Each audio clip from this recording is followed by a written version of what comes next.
Here's the thing, men, our biggest fear in life is that we're gonna get caught being a kid. That's every guy's biggest fear. Even if you would never do it, every guy's like, that's what's gonna happen to me, I know it. It's like being afraid of sharks when you live in the desert. Like, I don't go to the ocean, but it's gonna happen. Because it's a fear not based in its likelihood, but in how horrible it would be if it happened. Because when they catch a pedophile, holy but then also, holy shit. It's brutal because we're scared. We're so scared of pedophilia because it's here and it's not going anywhere. That's a fact. It's not like there's a finite amount of pedophiles, and we got the last one. Geniuses that studied for years are like, no, they it keeps happening every generation. There's more. Some of you have kids, and some of them are going to grow up and kids. They might, you know. And it's a movie I like. Okay, no, of course, not yours for some reason, but they're coming from someplace. Great performance. He plays a very complicated young any man real solution has to start with the basic reality that there will always be pedophiles. It's not insane. a great thought. I understand it's not an uplifting. Insane. You wouldn't put that on a fridge magnet. It only makes sense if he wrote it for himself to be on your the guy. screensaver at the office. So the scene I was looking for, there will always be pedophiles. Hey, where's Jim? He's not at his desk.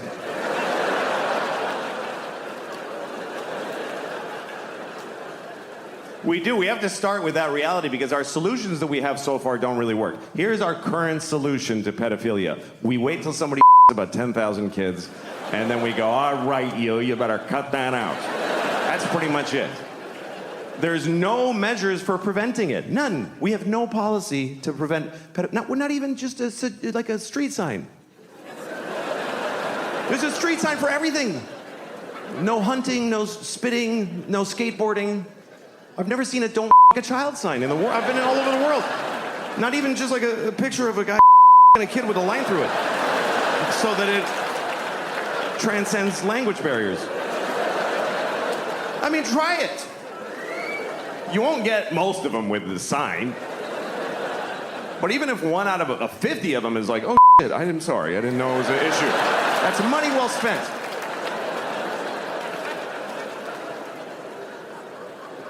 There's things that might work and we don't even try them. Like, is anybody working on very realistic child sex dolls?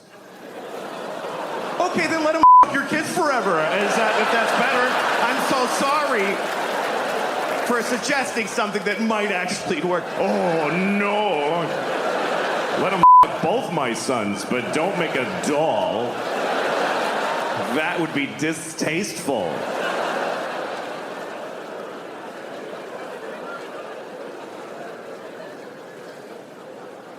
The thing is that I'm still talking about it. This problem, we lose things because we won't really face it, you know, that are important to us, like the Boy Scouts. Boy Scouts, wonderful thing. Being sued out of existence because of all the kid that goes on. And I know it's upsetting because, look, here's the thing. The Boy Scouts is a wonderful thing for kids. They go to the woods. They work together. They learn skills. They get in touch with nature. What could it be better for a boy than that? But some of those guys want to fuck the kids. I don't think they do it a lot. It's not like there's just a load of kids being in the Boy Scouts. I think it's mostly that they find out that the guy wants to. I don't actually know, though. I don't. Do you know why I don't know? Because I'm afraid to look it up. I'll go to prison for typing it into a Google. How do you solve a problem if you're afraid to look it up? How many Boy Scouts get on it?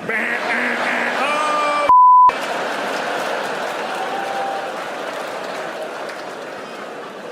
Every time I move, I gotta tell my neighbors that I looked that up.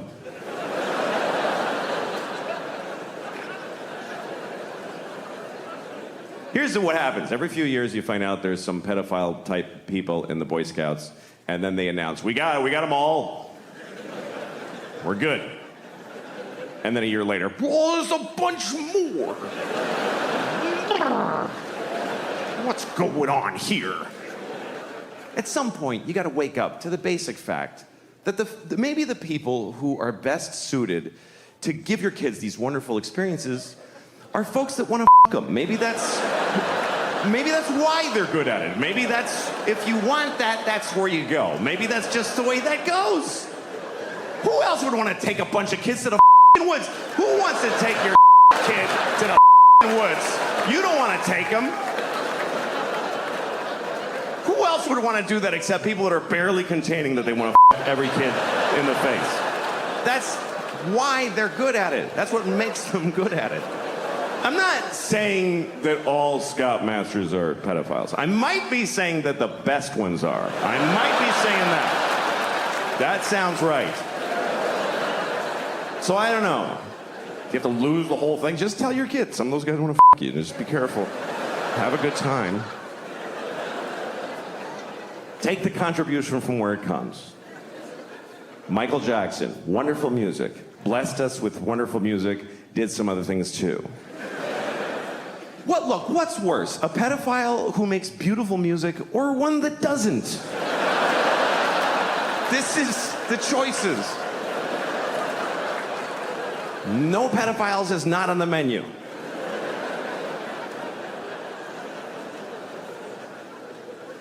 So I had nowhere to go, and I thought, maybe I'll go to Russia. I really don't know why. I can't really explain any decisions I made then. Because I have children now, so you don't have to search when you have children.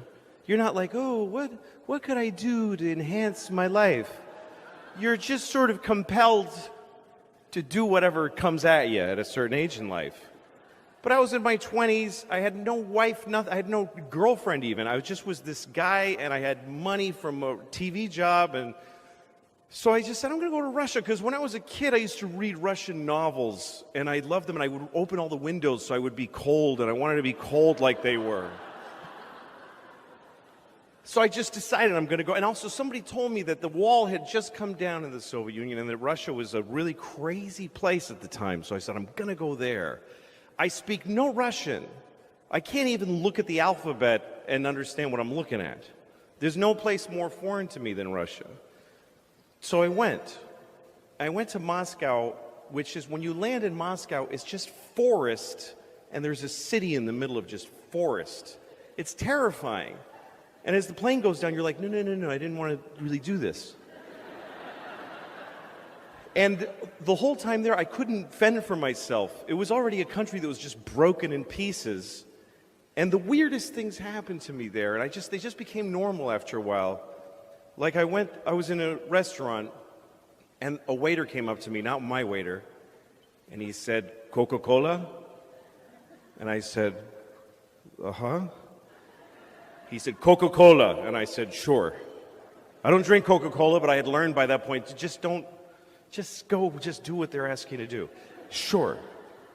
So he went to the kitchen and he got a Coke in a can, and he handed it to me, and he said, $5. Because only dollars were worth anything there. And I said, okay, on my bill. He said, no, $5, me now. So I gave him $5, and he put on his coat and he left. He just sold me a Coke on the side and then quit his job. So those are the kind of confusing moments I was having there. And I couldn't talk to anybody, and I was so lonely. It's difficult. I mean, I was alone, and I just sit in the room and go, okay, that was a really up day. I hated that day. And I tried to watch television, and the TV was American shows like Dynasty. And the way they translate, they didn't have, what they did was the sound is a little down, and there's just one man saying all of the dialogue over the whole show. I was there for 2 weeks, and it just was crushingly, I had made no contact with anyone. And then one day I went into the subway. Now, if you've never been to Moscow, the streets in Moscow during the Cold War, they were made wider so that they could have missiles go down the middle of the street for the parades. And if you go there, you'll find out, if you go behind the big buildings, they actually tore the buildings off of their foundations and dragged them back. And a lot of the bigger buildings in Moscow, in the back, they're being held up by like bricks. It's really unnerving how unsafe the whole city is. So the streets are very wide, and you can't cross the street on a green light. You'll never make it. So they made tunnels so you can go under, and those are connected to the subway. And the subway in Moscow, you go down in an escalator, and you keep going until you think, it just keeps going. Like, this is so deep, this is really upsetting.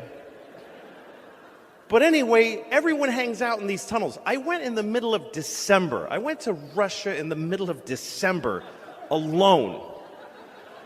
And I'm standing in the subway, and I'm watching a violin player. And the one thing about Russia, still today, I think, is that no one has any money.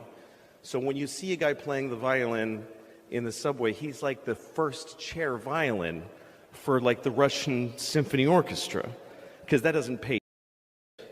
And at least he can get a few kopecks in the subway. So I'm watching him, and these other people are sitting on the floor, and we're crying. Everybody's crying. Everybody. It's just normal. People are just watching, just wiping away tears. And there's a young fella sitting here, and he looked my age. I was 25 at the time. He looked about 25, and he was tattered and just watching this violin player. And then this group of kids walked by, about 8 children, ranging from 5 to 10 years old, and their faces were dirty, like in Oliver Twist, like they were in a play, like they had rubbed dirt on their face. And they're all wearing men's coats that they're wearing as from the neck down to the floor, and none of them have sleeves, their hands in their sleeves. Their sleeves are just flopping. They were like street urchin kids. And the coats, it just looked like these men's coats. And you kind of knew all the men who owned those coats are dead. And at least one of these kids killed those guys. Like, I swear I looked at an 8-year-old's face and thought, he has murdered. And that's what they looked like, just tough little kids. And I'd seen them before in Moscow. They work in groups. The guy sitting below me that I identified with called out to the head kid in the front. I don't speak Russian, so I just knew he was going, he's appealing to him. He needed something. And the kid with his hands in his sleeve looked at him suspiciously and said, like, what the fuck, why? What do you want from me? And the guy went, explaining himself, and he showed that his shoe had come apart. And he showed that his shoe was like a flap, and he showed the kid, and he showed him his shoe, and the kid shrugged and said, like, okay. And the kid's hand appeared from out of the sleeve, and there was a tube of shoe glue in his hand. He didn't rummage for it, it was already there. And he handed it to the guy, and the guy fixed his shoe with the glue, gave it back and just did. And then the kid from he took his other hand had a paper bag, and he put the glue in, and he huffed it, and his eyes rolled back, and he got high. And then the group kept going, and I couldn't believe what I just saw. That the misery in this country at that time was so calculable and so predictable that this guy thought, my shoe's broken. Oh, there's a child. He's sure to have some glue in his hand because the state of our nation is so wretched. And I looked, and he looked at me, and I was startled, and then he laughed, and I laughed. And he's the only person I had any contact with in the whole of the Soviet Union. And I realized this is why I came here, to find out how bad life gets, and that when it's this bad, it's still funny. That's all I got. Thank you. I think it's pretty amazing when you think about it. The people used to say that being gay was wrong. Pretty recently, folks used to, like most people used to say, that being gay was wrong. Of course, it's not wrong to be gay. I mean, it's pretty gay, but it's not wrong. But that's what people used to say. And now nobody says that. And I think that's a positive change. I think that's a good thing. Although I do wonder if there are gay people who miss when it was wrong. Maybe there's a few who miss when it was, because wasn't it a little more fun when it was like, this is crazy? Like, didn't that give it a little zhuzh, a little, I could lose my job, oh, because now they're like everybody else, which is great, and they can get married, that's terrific, but is that fun to your husband at your house? Wasn't it more fun to be in an old nightclub at 4 in the morning, like, I'm breaking my mother's heart. Oh, yeah. I don't know. I don't even mean just gay people. Just some people like when sex is a little up, you know?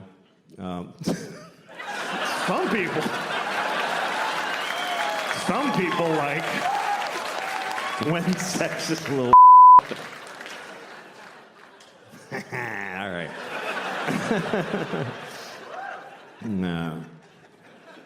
All right, you want to talk about it? Should we talk about it? Yeah, all right. I don't mind talking about it.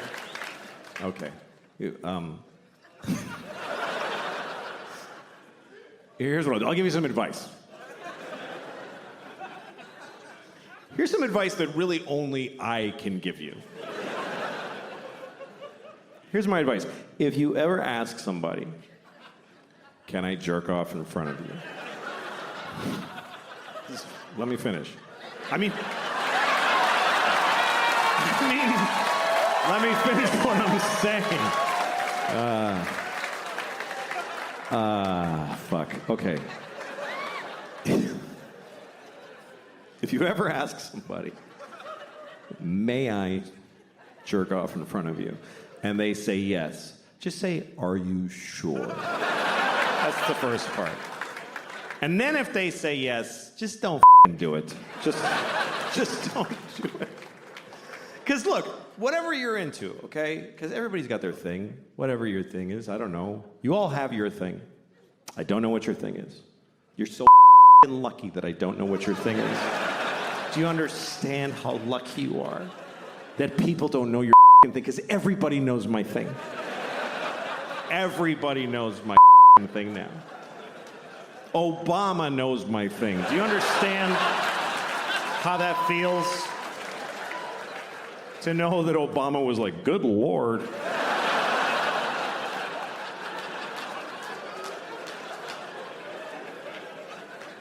Everybody in the world knows my thing. I got on an airplane in Italy. This little kid was like, Mama, that's the guy who jacked off in front of the people.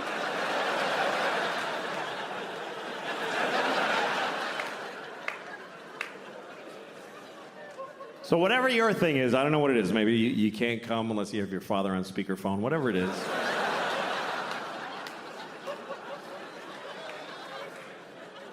If you want to do it with somebody else, you need to ask first. But if they say yes, you still don't get to just go, woo, and charge ahead. You got to check in often. I guess that's what I would say. Check in. Because it's not always clear how people feel. Like, men are taught to make sure the woman is okay. But the thing is, women know how to seem okay when they're not okay. So you can't just look at her face and be like, yeah, her eyes are dry, we're fine, let's just keep going. You got to check in. Because communication during sex can be very confusing. Like, sometimes you're with a woman, you're having sex, she's making noises, she's going like, ooh, ah, and you're like, oh, she loves it. Not necessarily. Sometimes they're making those noises just to get through it. Because it's easier to go, ooh, than to say, I hate how you fuck me. Honestly, it's awful.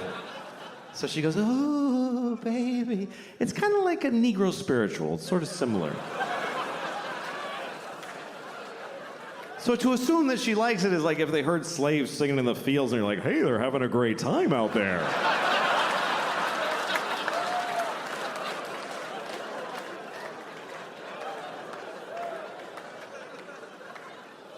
As far as my thing, I don't know what the fuck.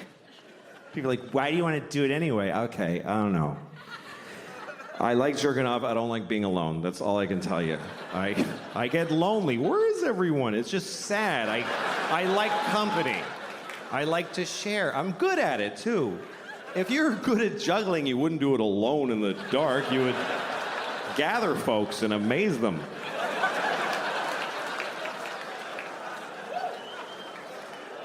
Anyway, that's all I'm going to say about that shit.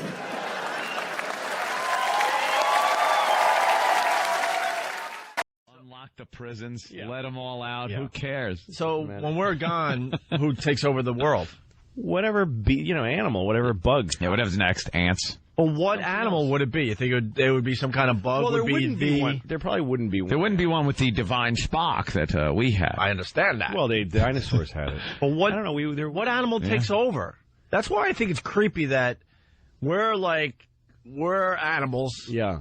But there's no second place. There's no vice animal. That's what creeps me out. We don't have the vice president That's what creeps me of out. humans. We've had this discussion many times. That creeps me out. It's like, why isn't there someone in second place just kind of like waiting for us to F up? That we look at like, you're looking at it wrong because you're picturing like an animal doing like kind of a retarded human. You're second place like an elephant in a suit. And but dude, now he owns the baseball. That's team. what we an elephant in a suit. But Louis, that's what we joke about. We're like, why aren't you taking a bus with I don't know, a squirrel or like some other. Right. Life form. That's how we roll. But right. Bugs are actually they have more run of the joint than we do. Right. This place would look totally different, too, after a few years of no humans being around to maintain the roads and the buildings. This place would just look like a vined, overgrown mess that some other animal would Wouldn't just take long. No, we're living on. But doesn't it creep you out that there's nobody even near us as far as there's a massive drop-off? We're actually... massive drop-off. Well, that's only if you measure us as the apex. That's but all the other animals... And say we're getting the but most Louis, all the other animals kind of live together, and they're kind of like and they're doing similar, fine. and we are the only ones that do not belong on this earth. Well, this is how we survive. Yeah, we're a little weird. We were weak animals, so we built these. We have all right. So why aren't shelters and huts are just weird? They're huge and metal. Why aren't the dolphins building stuff? Because they don't need to. Because they survive. Why hasn't one other animal built something that is like almost similar to what we do? Even but close. That's like even the apes. You don't even see one animal using something to get themselves around. Well, like a primitive bike or something. That means they're going to see a monkey just driving a bike that came from like Gilligan's Island. I think we come from somewhere else, and that's why. Do you think so? Yep. I think he's a very strong believer in that. I think we just landed brought here, dropped off, never whatever. Here. If you start with an ape before they were us, and you just he just starts figuring stuff out little by little, you just get here. This isn't, to me... But no other animals getting there. Deal. No other animals getting there. That's not their way that they survive. Their populations are doing fine without all this. They're all still... but they're all just kind of living in harmony with each other, just kind of using the basic... Well, no, they eat each other. But they're using just the basic stuff. They're not really making anything that impressive with the basic raw materials. We got nuclear power plants. We got space shuttles way up there. We harness the power of the atom. Yeah, what are the giraffes doing? They're doing nothing. Zebras aren't looking at us going, I wish I had a... I had a Bentley. But doesn't that make you think that they're not doing anything? They're not doing anything. There isn't one other animal out there doing anything. Every once in a while, an animal will make a pile of dirt. We're amazed when a monkey takes a stick and puts it in a termite hole and pulls it out. He used a stick. That's what creeps me out. There's no other animal out there is even close to us. Nobody has... nobody has a Barbie lunchbox. Nobody has... No. Nothing. There's not one wallaby that is doing a morning radio show today. Dude, we're building There's not one hyena who has a Wii. Playing the Wii. You can play Halo. I'm sure some would probably love playing the Wii. Look at all the buildings outside. What is the rest of these animals doing? Nothing. They're walking a pile around of dirt here and there. In a cave. They're doing fine. Ope makes a good point on this one, Louis. We kind of are a little odd to this planet. It creeps me out that there's a massive drop-off after us, and that's why I'm convinced we're just not from here. I'll tell you what I really don't think is definitely... what I think is definitely not the answer is that that God made us and made us special. No, I don't buy that either. I don't buy for a second. I don't buy that. No. The whole story behind it is too fantasy-like. Yeah. There has to be... I want records. I want parchment records. I want the schematic that he used. Something. I would just No, we're an unchecked mammal. That's all. We're overpopulating. It's just all right. One out of needs us. All right, one out of disease all the animals out there. That's creepy. Know how many animals, different animals there are out there? Not one. If you put us on a graph like what we've done and what everybody else does, they're all way down here. One's a little better than the other. We have medicine. No other animal uses that. If any other animal gets sick or injured, they're dead. That's right. They're dead. We came up with medicine. I mean, like Hope says, give me a close or even a distant second place animal. Well, who's in second place? Seriously, Who's humans? in second? And then who's? Well, again, I'd say People would argue I'd say the dolphins gorilla. or gorillas. in technology and Chimpanzee. in literature and technology, I think we're definitely a far first. Literature. Yeah. Far first is not even another. But as far as there's taking not even care another of animal that can read a word. But as far as taking care of ourselves and being healthy and sustaining as a species, we're not that much better than the other ones. The other ones are keeping their numbers fine, and they're probably more stable. Yeah. They probably don't get the same diseases we do. Most of they just die of old age, a lot of those animals. They don't, Or something else ripping get its throat out. yeah, exactly. Now, one I other. don't think there's a big problem with breast cancer among the raccoons. You know what I mean? I don't think that, I don't know, I could be wrong. Not one other animal You're right. goes to school, goes to work. That's right. Nothing. But based on I don't think any instinct and- hippos have diabetes and, are and they're nearsighted. overweight. Right. Yeah, good point. We just come from somewhere else. Wow. It's time that we admit that. The fan animal is panicking with the brakes. All right. My daughter, my little one, she's a great kid. She tap dances. She likes tap dancing. We figured we should have her start tap dancing because by the time she grows up, it'll be the 1930s again. And she'll have this thing she can do that nobody enjoys watching. You know what the audience is for tap dancing? The parents of tap dancing children. That's who's watching it. They do a big show at the end of the tap dancing school semester, and all the kids get up there and they dance. The whole school.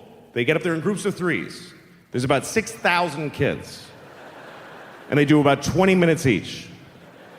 So the show's about 7 months long. And everybody dies at the end. But you go because you want to see your kid tap dance. Who wouldn't want to see that? Watching your child tap dance is an amazing event because this was a baby. She was a baby once. She was just like this. That's it. And now she's going like this.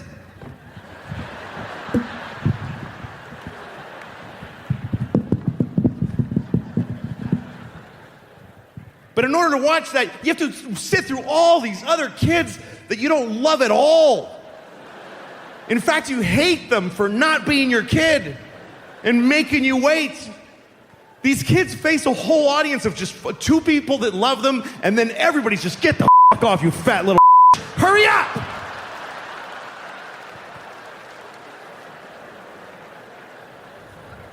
And there's grown-ups. There's adults that take classes at the school, and they get up there and they tap dance. But get off, get off! Nobody's here to see you. You're 52, your parents are dead. Get off the stage. Nobody came to see you. Nobody came from work. Nobody came from work. Nobody who you approached. Hey, so I'm taking tap dancing lessons lately. Yeah? Yeah, I really like it. Okay, it's great. Yeah, so anyway, we're doing a show at my school on Saturday. Do you want to go to it? Seriously, can you give me tickets? I'm dying to see that. Really? How long you been? 3 months? Fuck, I can't wait. That's my favorite thing that'll ever happen to me. I take my daughter every Thursday to the tap school. I take her in there, put her in the tap shoes. She goes in the tap room. I sit in the waiting room. And I wait there because it's only 40 minutes. It's not enough time for me to go anywhere. So I just sit there and I listen through the wall. And And then she comes out, I'm tired, I don't want to do this anymore. Good, don't. I don't want to bring you. I don't care if you do it. Quit now. I don't push my kids with the activities. I don't get that, because you got to do the too. I don't care what she does. Daddy, I'm tired of soccer. Soccer is out of our lives forever. With those words from thine mouth. Don't do anything, honey. I don't care. Don't go to school. I don't want to get up at 7. You don't need it. I have money. Just stay home and eat the food in the house. Just stay home and eat. You and your sister don't have kids, and then we all three of us die. We're done. That's my goal. I just want to have enough money that we can lock the door and eat the food till we're all dead. Daddy, what are we doing today? Go to the food room and pick something out. Go back to bed. It's all that's required of you. Don't get to precede your shows with a soliloquy about the context.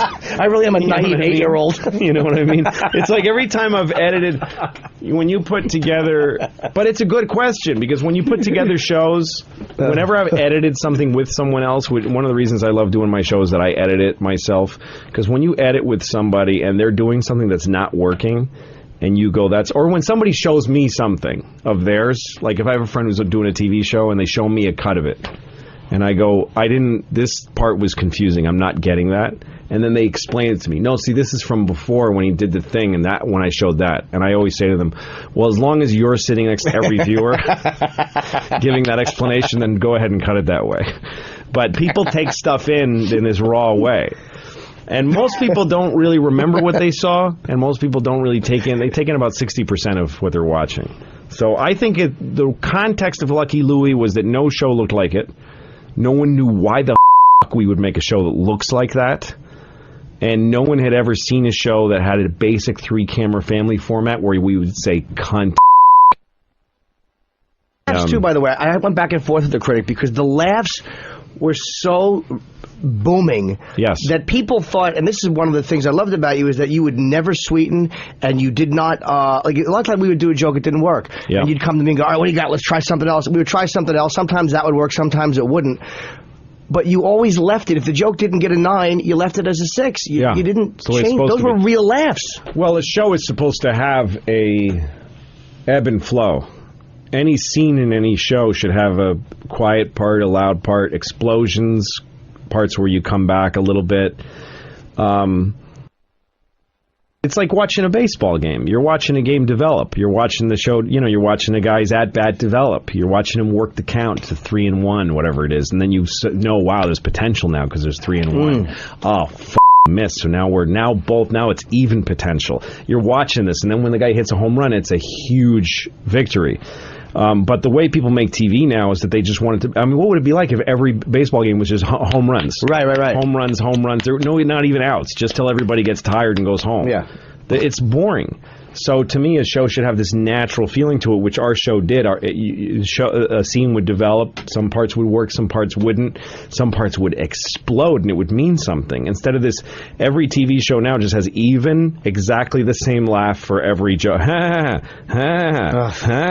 unwatchable to me. It's awful. But it is what TV has been. And had been when Lucky Louie came on. What was that, 2005? It might have been 6 or 5 or 6. Yeah, it might have been 5. So I'm going to say there was a good 25 years of TV made exactly the same way.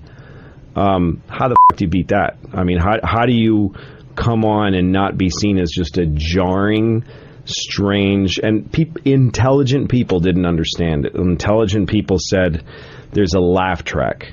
I mean, we even had us saying, like when they did in Happy Days, when Happy Days came on, there was a credibility problem for sitcoms because of the laugh track. They had overused the laugh track. So Gary Marshall on the Three's, not Three's Company, Happy Days and Laverne and Shirley, they had one of the characters say Happy Days was filmed before a live audience. They said it out loud. Yes. They didn't even print it.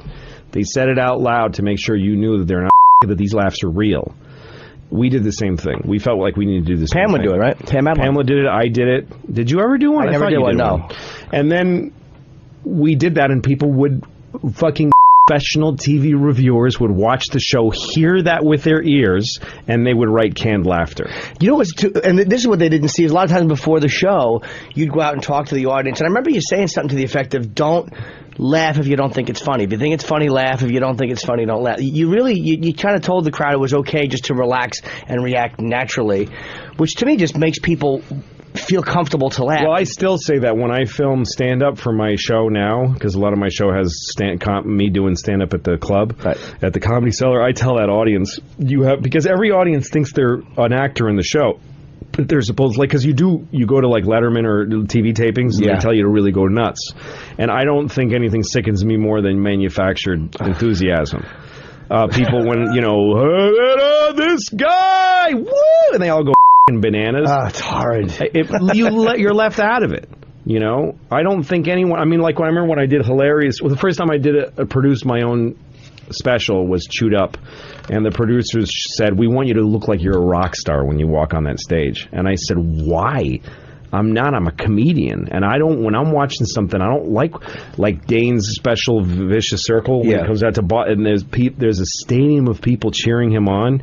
If you're a new viewer and you don't know who this guy is, you're like, well, I guess this is some party I missed, because I just want to watch a person go on and earn their credibility from scratch. So I tell the audiences at the Comedy Cellar, don't have it. You're here because I'm doing a show for you. You're the audience.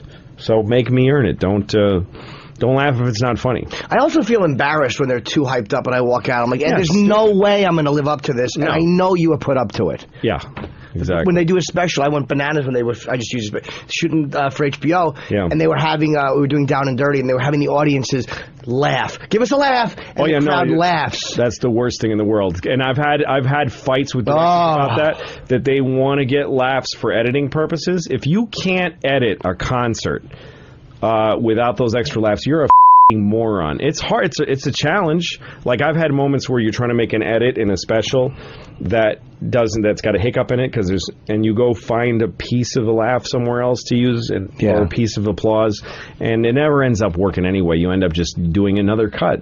But when they do that to an audience, they make an audience feel like and they lose a lot of your credibility before you come out.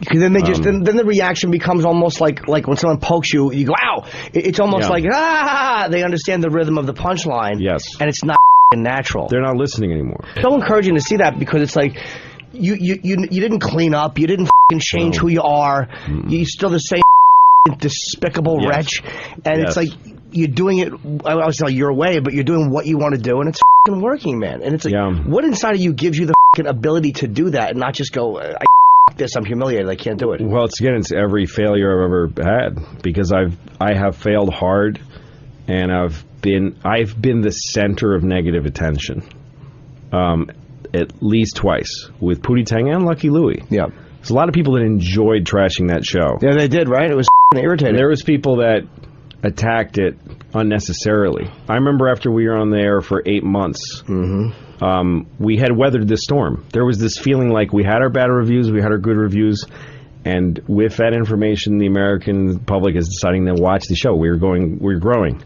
And then a reviewer here in New York, David Banks-Cooley, scumbag, he didn't review the show. The Daily News, his paper, had reviewed it with another reviewer who said positive things about it. He didn't write a review and analyzing the show, which I think is what critical writing is supposed to be, analysis of art. I think it's a legitimate field to be an expert in television, watch TV shows, and then write an analysis. When critics are supposed to do this, write what the show is like, describe it from a professional point of view. You know what I mean? Yeah. Not just a viewer, but this is what this show is.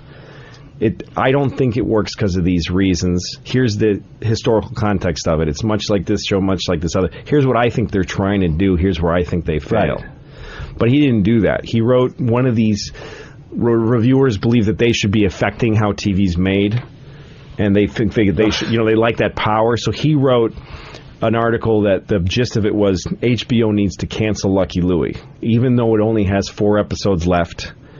And even though HBO doesn't need to cancel shows because they don't sell advertising, if you have a show that's ratings are poor, the advertisers are losing money. So you have to cancel it before it's finished. Do you know what I mean? Sure. HBO is a subscription service, Right. and it doesn't have a reason to cancel. There's by canceling a show. And our ratings were increasing.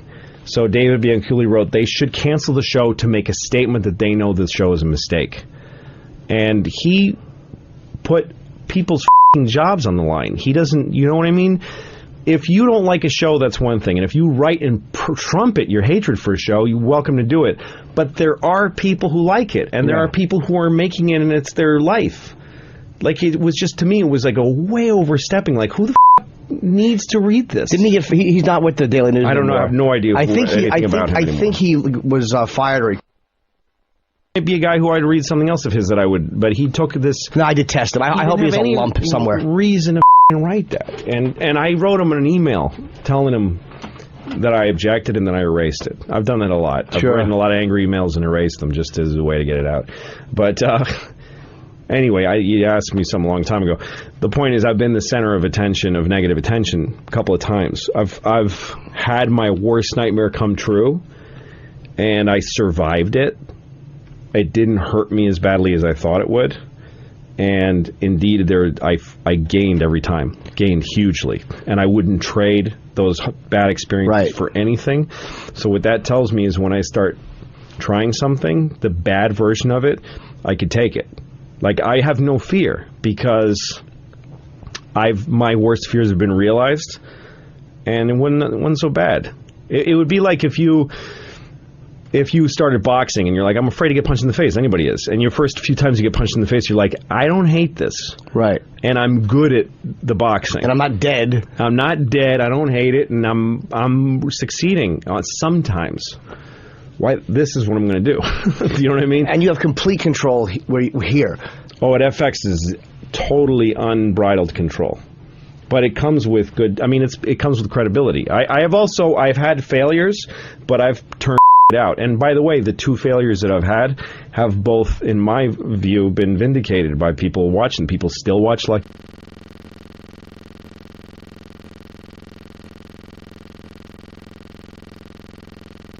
You know, hopefully you do things. Everybody has a competition in the brain of good thoughts and bad thoughts. Hopefully they win. The good thoughts win. I always have both. I have like the thing I believe, the good thing. That's the thing I believe. And then there's this thing. I don't believe this, but it is there. It's always this. And then this thing. It's like a category in my brain that I call, of course. But maybe. I'll give you an example. Okay, like of course, children who have nut allergies need to be protected. Of course. We have to segregate their food from nuts, have their medication available at all times, and anybody who manufactures or serves food needs to be aware of deadly nut allergies. Of course. But maybe if touching a nut kills you, you're supposed to die.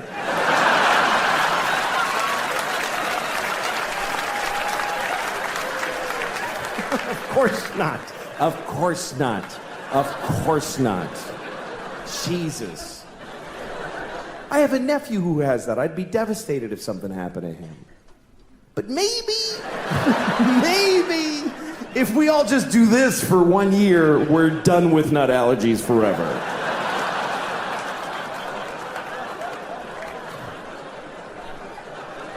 No, of course not. Of course, if you're fighting for your country and you get shot or hurt, it's a terrible tragedy. Of course. Of course. But maybe if you pick up a gun and go to another country and you get shot, it's not that weird. Maybe if you get shot by the dude you were just shooting at, it's a tiny bit your fault.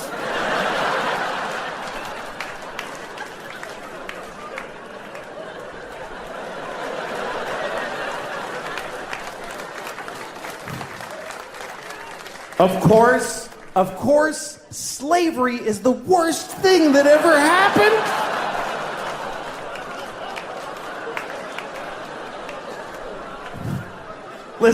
Listen, you all clapped for dead kids with the nuts. For kids dying from nuts, you applauded. So you're in this with me now. Do you understand? You don't get to cherry pick. Those kids did nothing to you.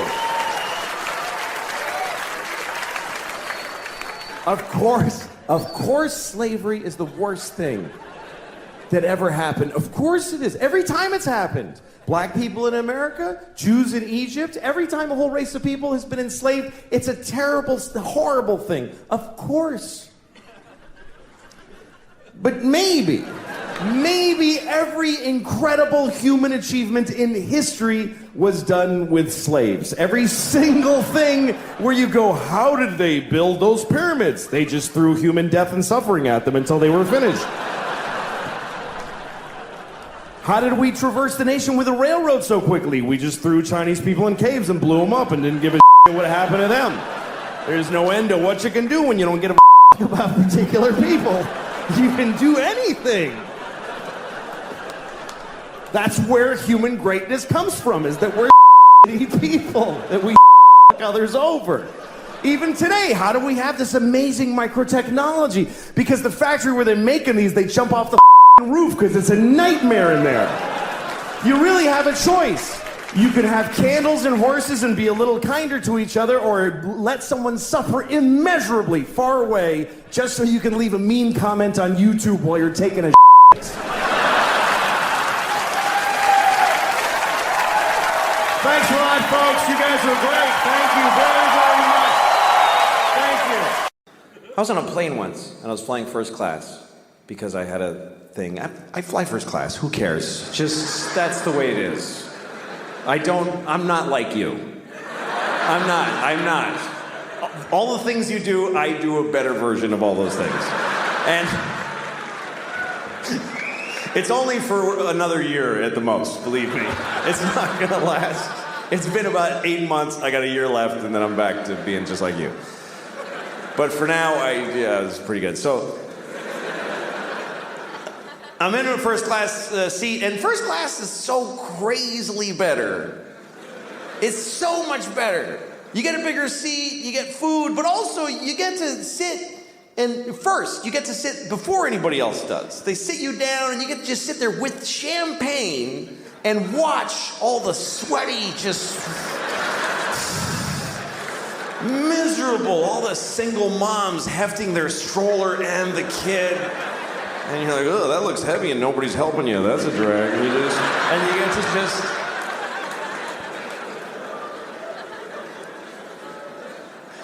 Anyway, so I was on a plane, I'm first class, and a soldier gets on a plane. I see soldiers fly all the time, because that's how they get to the war. They fly on a shitty airline. You think they get to go on a cool green plane with a red light and go, go, go! No, they just go to Delta, and they just wait in line to go to a war. And they always fly coach. I've never seen a soldier in first class in my life. It could be a full bird colonel. He's between two fat guys in coach. And they're always nice. I've never seen a soldier get on a plane like, hey, I'm in the army. You. I have the gun. They're always like, oh, yes, sir. Thank you very much, ma'am. It's like having an extra flight attendant. They help everybody put their up. They're awesome. And every time that I see a soldier on a plane, I always think, you know what? I should give him my seat. It would be the right thing to do. It would be easy to do, and it would mean a lot to him. I could go up to him, hey, son. I get to call him son. Hey, son, go ahead and take my seat. Because I'm in first class, why? For being a professional. I'm in first class because I talk about babies with big. That's what got me my seat. This guy is giving his life for the country, he thinks, and so he has to sit. But that's good enough. That's good enough. The fact that he thinks it. I'm serious. They told by everybody in his life system that that's a great thing to do, and he's doing it. And it's scary, but he's doing it, and he's sitting in this seat, and I should trade with him. I never have. Let me make that clear. I've never done it once. I've had so many opportunities. I never even really seriously came close. And here's the worst part. I still just enjoyed the fantasy for myself to enjoy. I was actually proud of myself for having thought of it. I was proud. Oh, I am such a sweet man. That is so nice of me to think of doing that and then totally never do it.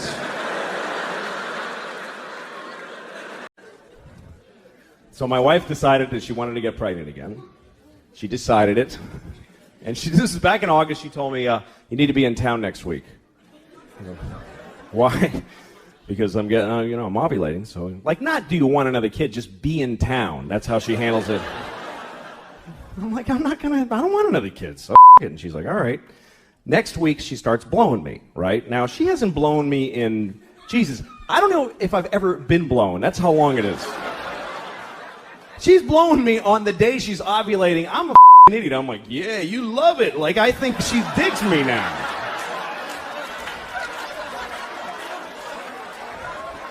Fucking stupid. So she's having another baby any day now. She's due, and it's true. She's fucking the whole thing. And I'm like, there it is. Okay. No, it's great. It. That's really the attitude that keeps a family together. It's not we love each other. It's it, man. It. It. Another kid. It. Why not? Let them all in. Good. That's all you can do with your kids. Just do your best. Nobody knows right from wrong. When I was a kid, they just taught us things to try to keep us just shut the fuck up. Our morals were just shut the fuck up. Things like slow and steady wins the race. They taught us that. Slow and steady wins the race. Really? Does it win the race? You know what beats slow and steady? Fast and steady. Kicks the shit out of slow and steady. Slow and steady beats old and retarded. That's about it. Stop telling that to kids. A lot of what they teach kids is just to make them polite people, They teach them that there's words you shouldn't use. There's bad words. Don't use the bad words. I can't teach my kids that because I do this for a living.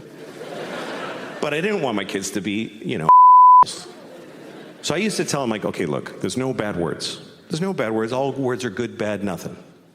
But there's some people that get upset when you use certain words. So if you're going to use those words, look at the person first and try to guess if they're that kind of person.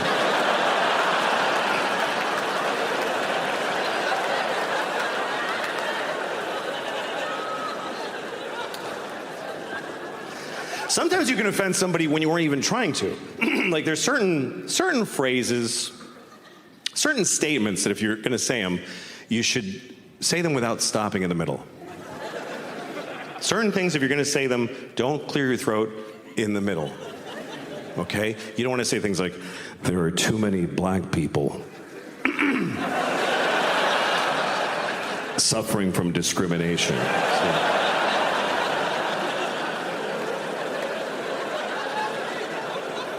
We need to stop the Jews from feeling excluded.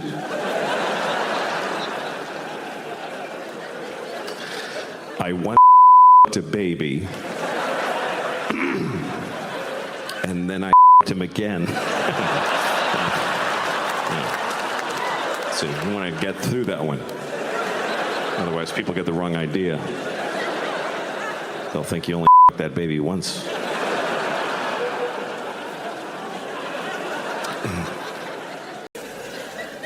I don't care. I'm all sweaty. I don't feel good. I ate too much and masturbated too recently. That kind of... it's bad to jerk off and run out the door because you run into somebody. Oh, she knows. You gotta take some time alone to get to process the shame. And I can't stop eating. Today, I weighed myself today. I don't know why. I'm not using the information. It's not guiding my behavior. Why am I bothering to find out exactly how much of a piece of shit I am? I weighed myself, and I usually hover around 230, 240 today. 240. I weigh 240 pounds, which is not, no, it's not okay. Because there's no way, like, you know when you go to a doctor, they give you like a formula for how much your weight, like a rule of thumb. I'm pretty sure it's not your age plus 200 pounds. That doesn't seem like... Like, I was watching a boxing match today, and both guys, they weighed 110 pounds each. So, both of those guys still need a fat baby and a dead dog to make me.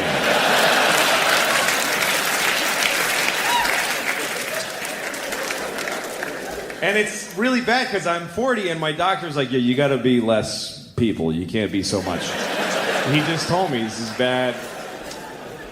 And he starts asking me about my eating habits, you know? Like there's habits, like there's a pattern. It's just chaos and awfulness. It's just desperate.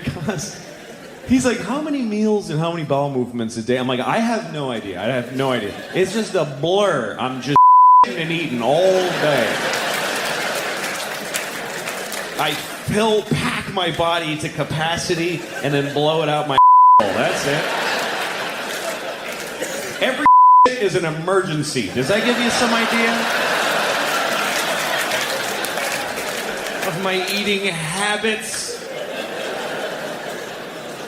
And he's trying to get a handle on he's like, dude, okay, look, well, how soon into a meal do you typically feel full and stop eating? I'm like, I don't stop eating when I'm full.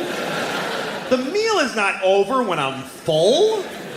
The meal is over when I hate myself. That's when I stop.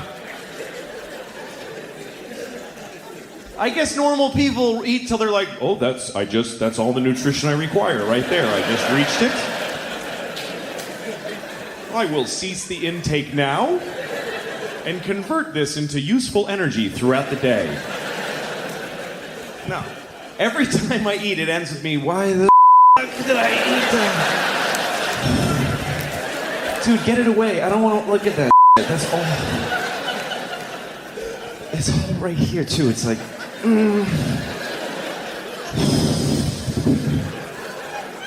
I got syrup in my veins, like for blood. I got syrup. It's going to be bad later.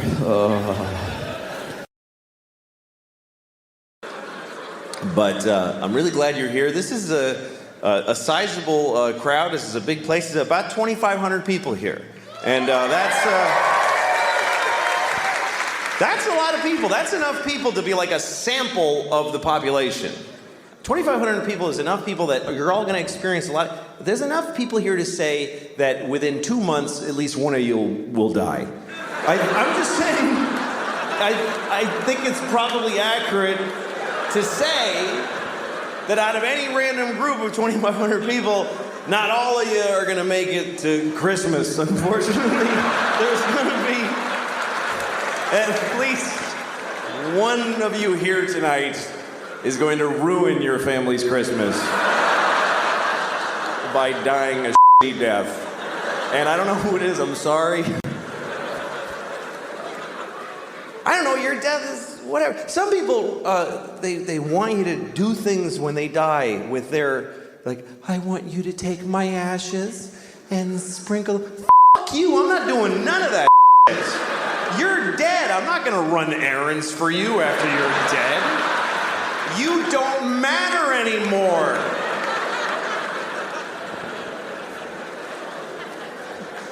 Some people try to do something, noble with their bodies. They try to have their bodies have some use after they're dead, which I think is a good thought. You're only borrowing your body. You're only borrowing everything. If your body's worth anything when you're done with it, you should pass it on. That's something I really believe. I mean, I'm not gonna do it because I don't want to. Ew, it's mine. I have a lot of beliefs, and I live by none of them. That's just the way I am. They're just my beliefs. I just like believing them. I like that part. They're my little believies. They make me feel good about who I am. But if they get in the way of a thing I want, or I want to jack off or something, I do that. But some people take their body. My grandmother, she, just for the layman, my grandmother, she gave her body to a medical school, so for it to just be examined and dissected, which is a good thought for that. But they're her survivors, or her family. That was a person. That was my grandmother. She used to wear glasses and say things.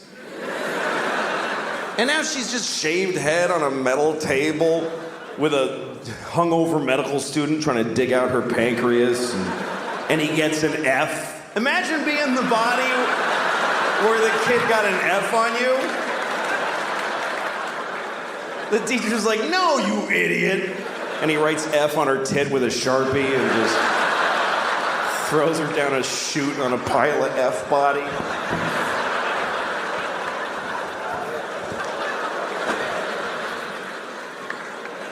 So, I don't care about her. Shut up, idiot. Just shut your mouth. Did you hear me before?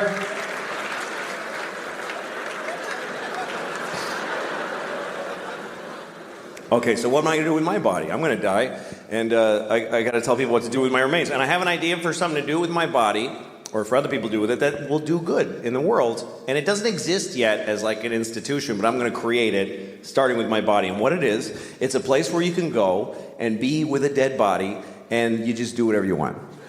And the point of this is that there are people out there who have sexual compulsions and they can't control them, and so they go and they bother alive people. And this, you get it out of your system. This is the deal. You go in the room, there's nobody else with you, you got 90 minutes, you just do whatever you want. Whatever it is. Shit in my mouth, you want to stick my toe in your piss on my face, whatever is the thing you got to do. Jack off with the cartilage of my ear, whatever is your heart's desire. I want to be the Willy Wonka for perverts. You can come on my back and pretend that I'm your father. I am dead, I don't mind.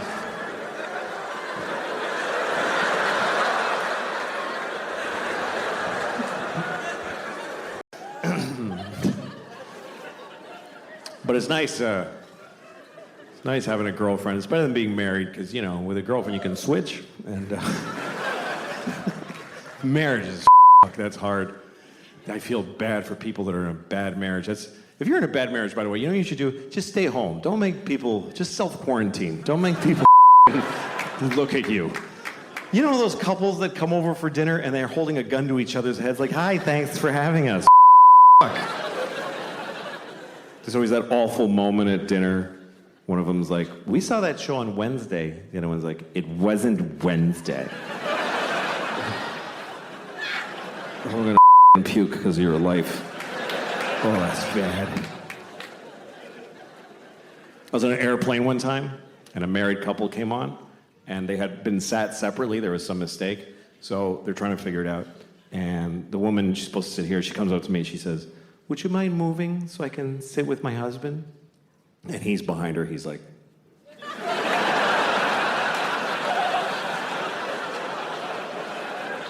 And I wanted to help him. But what am I going to say to his wife? Just, "No, I won't move." Then I have to sit with her. So I just got off the plane. I didn't go on the trip. I got off the plane, and it took off, and it hit the World Trade Center. So that was... Yeah, that was bad. I'll never forget that day. That was so unnecessary. That was wildly unnecessary. I don't know, man. I'm sorry. Mentally ill. I don't know what it is.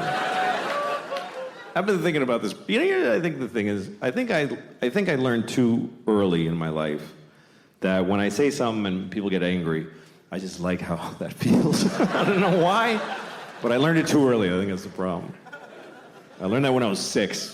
That's too young for that kind of, I learned all the bad words when I was 6. I learned them all in one day from this old dude who hung around our neighborhood. I don't know if he lived there or what, but there was this old dude with a coat and a dark tooth that was always walking around my neighborhood. And if you were a kid walking alone, he'd walk up and, hey, talk to you. Because it was the 70s. You could just walk up to kids and talk to them. Now you can't even them. It's crazy how things are. I'm sorry. I know it's wrong to kids, by the way. Just to be clear, I know that children is wrong. I don't even need to be told. I just know that it's wrong. I would know it was wrong even if it was popular. Even if people were like, you should kids, it's great. I wouldn't do it. Even if kids came up to me all the time, you should me, I like it, I wouldn't mind at all. I would say, no, thank you, young man. Even if doctors proved that it was beneficial to the health of children to them, I wouldn't do it. I wouldn't a kid to save his life. That's even if somebody said to me, if you just this one kid, then no kid will ever get ever again. I might have to that one kid. That might be the right thing to do. I'm saving all those kids. Oh, I'm saving them all. Not you. Not you. You're the last one.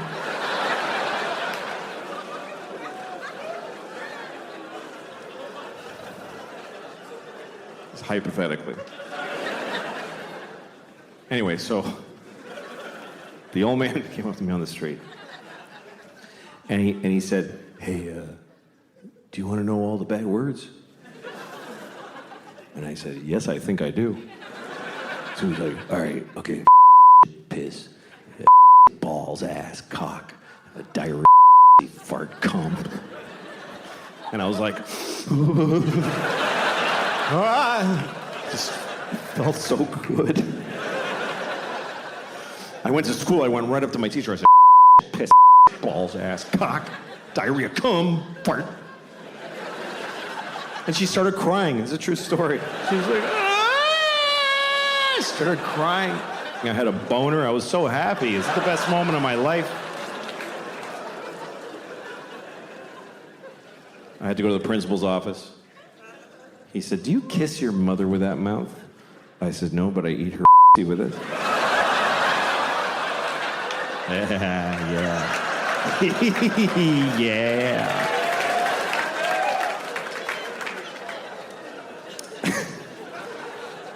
Anyway, relationships are tough. That's what I'm talking about.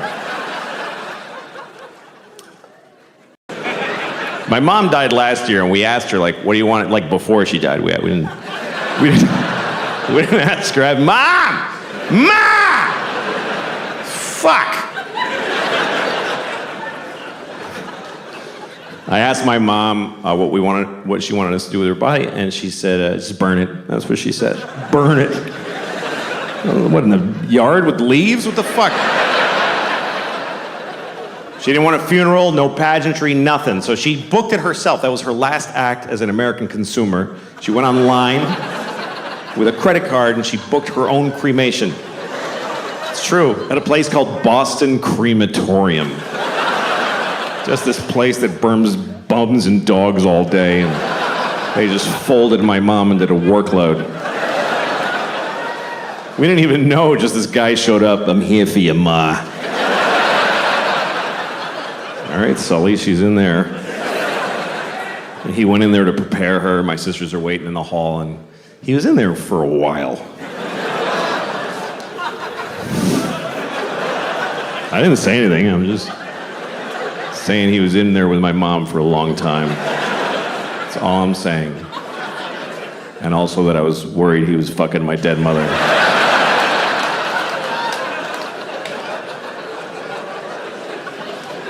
Anyway, then he brought her out in a kind of a nice bag, and he put her in a van, just his van.